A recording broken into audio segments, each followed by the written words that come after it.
Siang. Siap. Baik, kita buka dulu ya. Assalamualaikum warahmatullahi wabarakatuh. Waalaikumsalam warahmatullahi wabarakatuh. Baik, sebelum kita mulai pembelajaran hari ini, silakan dipimpin berdoa terlebih dahulu.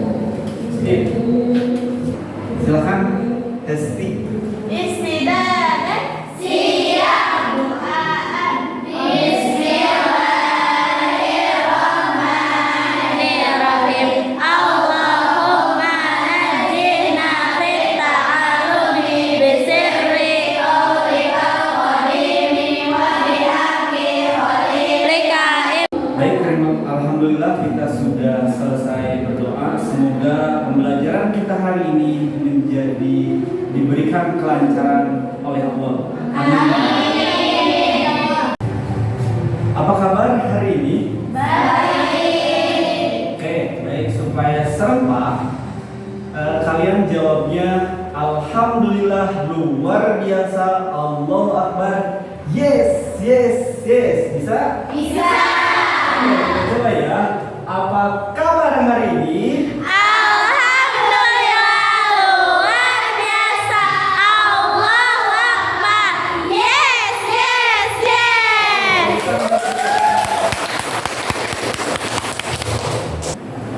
Baik, siswi kelas berapa ini? 10A ya. Baik, 10A. Seperti biasa untuk absen kali ini ada variasinya, yaitu ketika Bapak panggil namanya harus membenarkan kata yang tidak baku menjadi baku. Bisa dimengerti ya? Bisa. Mulai ya daftar hadir hari ini. Amin.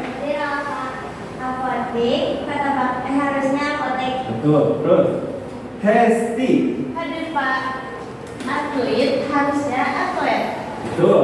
Nabila. Hadir Pak. Betul. Terus Jasa, harusnya ijazah. Ya, karena banyak dia yang bilang ijazah padahal itu tidak baku, artinya ijazah. Oh, Gina sekarang. Iya Pak. Iya, gimana Gina? Nampak, harusnya tampak. Betul.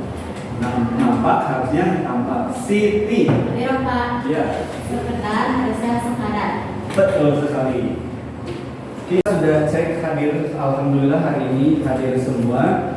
Sebelum kita lanjutkan lagi, cek dulu di bawahnya. Kalau ada sampah silakan diambil dulu. Mana siapa sekarang aku tiket jadi Oke. sama apa aja. Silakan itu tiket. Ya.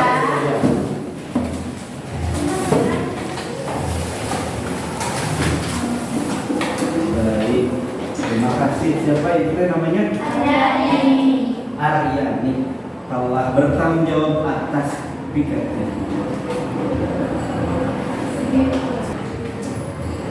Kelas kita sudah bersih, alhamdulillah. Kita selanjutnya yaitu cek bukunya sudah siap semuanya. Sebelah sini sudah disiapkan belum? Oke, sudah siap ya. Sebelah sana sudah siap.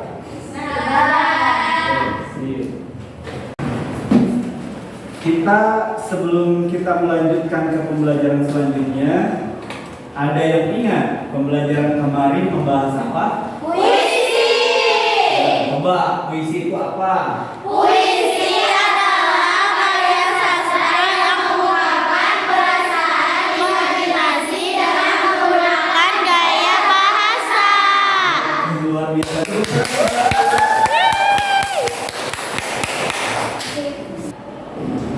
Baik, karena sudah masih ingat, nah sekarang masih berkaitan dengan karya sastra.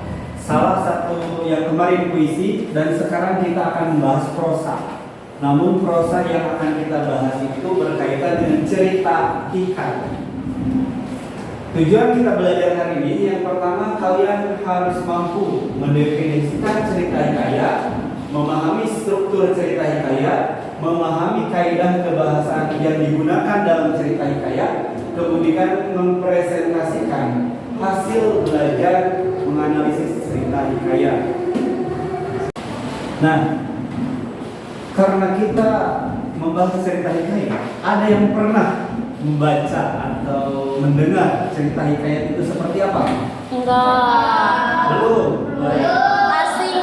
Asing sekali ya, padahal hikayat itu adalah khazanah keilmuan bahasa yang nenek moyang kita telah ciptakan ya. Hikayat itu, kalian tahu apa bedanya hikayat dengan cerita rakyat? Boleh tidak tahu. Baik, Bapak jelaskan satu-satu ya. Cerita hikayat itu biasanya menggunakan bahasa yang sulit dipengerti. Zaman dahulu isinya tentang kesaktian, kehebatan, pokoknya tidak bisa masuk di akal kita. Bahasanya sulit dimengerti.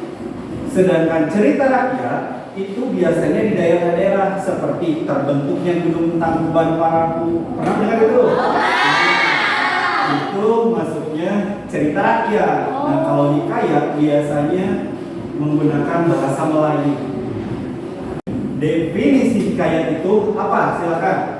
Hikayat adalah cerita berisi kisah-kisah tentang tokoh-tokoh raja, pahlawan, atau orang yang penuh keajaiban dan ditulis dalam bahasa Melayu.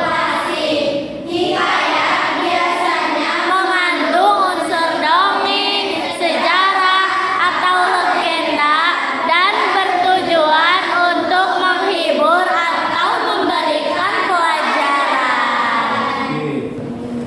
Nah, dalam menulis hikayat itu ada struktur. Tahu struktur itu apa? Bagian-bagian. Kalau bangunan tanpa struktur itu tidak akan berdiri. Nah, begitu pun cerita hikayat tidak akan berdiri suatu cerita hikayat kalau tidak ada unsur pembangunnya atau strukturnya. Nah, di dalam hikayat itu pasti ada orientasi. Dalam orientasi itu menjelaskan awalan, memperkenalkan tokoh, latar, tempat yang ada dalam cerita tersebut. Kemudian dalam setiap pengenalan itu ada komplikasi. Pasti dalam cerita itu akan ada masalah-masalah yang muncul. Nah, ini yang membuat bumbu menariknya cerita hikayat. Kemudian ada klimaks, benar-benar di mana puncak dari cerita permasalahan, dan lalu ada resolusi di mana penyelesaian masalah itu muncul. Kemudian yang terakhir adalah koda, penutup, pesan atau moral yang ada dalam cerita hikayat. Nah, itulah tadi definisi, struktur, dan kaidah-kaidah kebahasaan cerita hikayat. Selanjutnya kita akan menganalisis cerita hikayat secara langsung membaca, lalu kita akan bentuk kelompoknya terlebih dahulu. Silakan bantu yang ini kita 4 orang. Iya.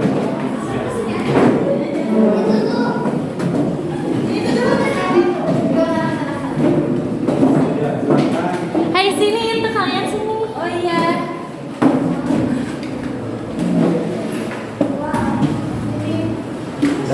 Sudah siap? Matikan. Oke, kita sudah bentuk kelompoknya, tapi sebelum kita menggunakan otak kita untuk berpikir menganalisis, kita akan penyegaran dulu ya, ice breaking dulu. Silakan semuanya berdiri. Yeay. Dia 4 menit, saya ulang guna. Kita sampai yang ini saja, jangan terlalu panjang ya, cuma selesai ini, udah itu penutup, langsung tepuk tangan saja ya.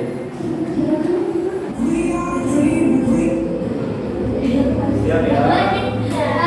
Semuanya tangannya di sini, kemudian tundukkan kepalanya.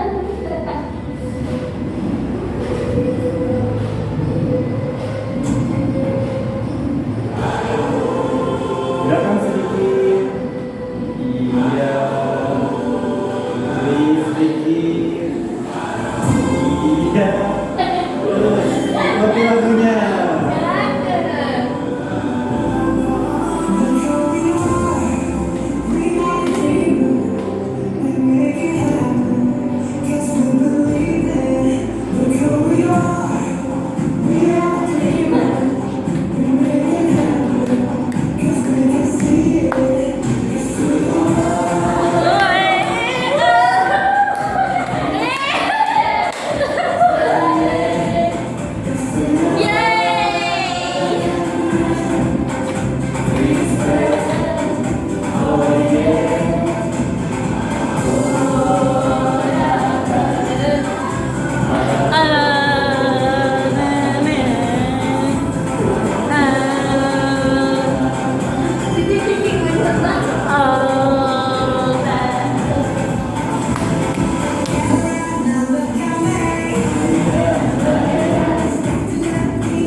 bagikan ya lembar kerjanya. Di sini adalah contoh-contoh hikayat yang harus kalian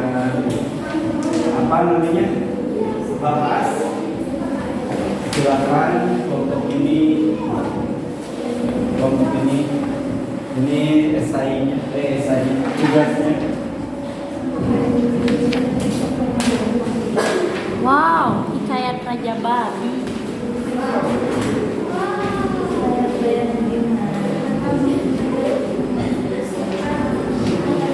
Oke, sudah kebagian semuanya ya? Silahkan kalian kerjakan, baca poin-poinnya yang dibahas. Cerita hikayat, kemudian kita diskusikan.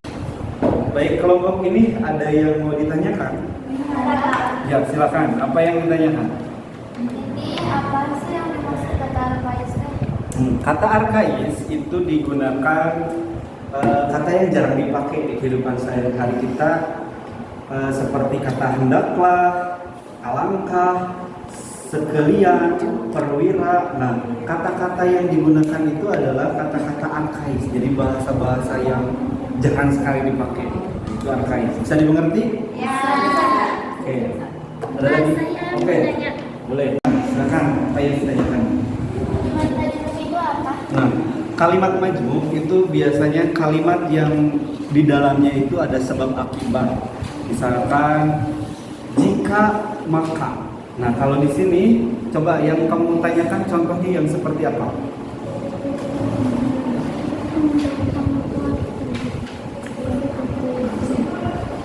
Coba di antara hang tuang per hang tuah pergi, apakah itu termasuk kata majmuk, kalimat majmuk kan? Kenapa? Karena hanya ada satu kata kerja. Ya, kemudian yang coba lihat yang C. Setelah raja memerintah, hang tuah segera berangkat. Apakah itu kalimat majmuk? Kenapa? Iya, kata kerjanya ya. Memerintah itu satu kata kerja, kemudian segera berangkat itu berangkatnya kata kerja. Di sini ada dua konjungsi waktu, setelah dan segera. Nah, bisa dimengerti ya? Baik, setelah semuanya selesai ya, silakan kembali duduknya ke posisi semula. Ya, silakan. Ini kita lagi.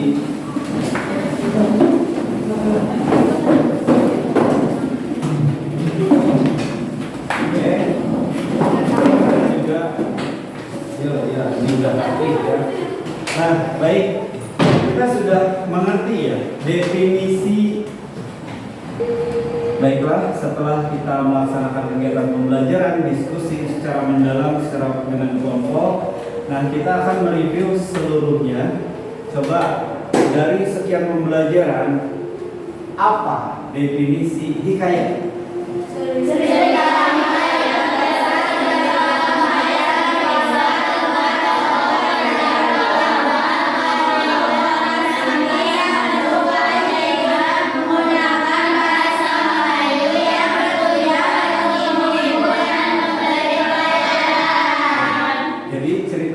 Hikayat itu berisi suatu kisah seorang raja, pahlawan, atau tokoh sakti lainnya, ditulis dengan bahasa Melayu, kemudian bertujuan untuk menghibur dan memberikan. Nah itu, setelah kita mereview, kita lanjutnya merefleksi kegiatan kita hari ini. Silahkan tulis di buku kalian bagaimana perasaan kalian, bagaimana perasaan kalian setelah pembelajaran dengan ini, apa yang kalian rasakan, apa yang kalian keluhkan ya, silakan ditulis kemudian dikumpulkan. Iya betul. Nah, terima kasih atas refleksinya. Kita lanjutkan ke rencana pembelajaran yang akan datang. Kita akan membahas tentang teks anekdot. Ya, nanti kita siap-siap ya teks anekdot itu seperti apa kita akan bahas minggu depan. Baik, kita tutup pembelajaran hari ini dengan bacaan hamdalah bersama-sama. Alhamdulillahirabbil alamin. Sekian pertemuan pertemuan hari ini. Wallahul muwaffiq ila aqwamit thoriq. Wassalamualaikum warahmatullahi wabarakatuh. Waalaikumsalam warahmatullahi wabarakatuh. Dadah. Dadah. Dimatikan.